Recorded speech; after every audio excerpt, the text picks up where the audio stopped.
গতকাল রাতে 8:30টায় আমরা একটা গোপন খবরের ভিত্তিতে কাটালিয়ার কাদ্দাকলা অঞ্চলে মঞ্জুর হোসেন, বাবার নাম আলফু মিয়া, তার বাড়িতে আমরা রেড করি এবং সার্চ করি।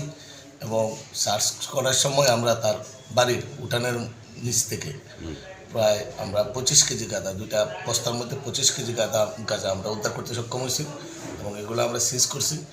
এবং মঞ্জুর মিয়া বাড়ির মালিক, তার বিরুদ্ধে আমরা যাত্রাপুর থানায় একটা মামলা নেই, NDPS মামলা নেই, মামলার নাম্বার 10/2026 এবং তাকে আজকে আমরা কোর্টে প্রেরণ করি। स्वर्ण कमल ज्वेलर्स प्रेजेंट्स विवाह स्वर्ण उत्सव 19 जनवरी से पूरे वेडिंग सीजन तक वेडिंग ज्वेलरी खरीदिए और जीतिए एक romantic couple trip to Vietnam. पाएं गोल्ड ज्वेलरी पर up to 25% making charges off और डायमंड ज्वेलरी पर 100% मेकिंग चार्जेस ऑफ। साथ ही लकी ड्रॉ में जीतिए 2 फैमिली ट्रिप्स टू कश्मीर। हर परचेज पर अश्योर गिफ्ट और हॉलमार्क्ड ओल्ड गोल्ड एक्सचेंज पर कंप्लीट वैल्यू। सिर्फ स्वर्ण कमल ज्वेलर्स पर। TNC apply.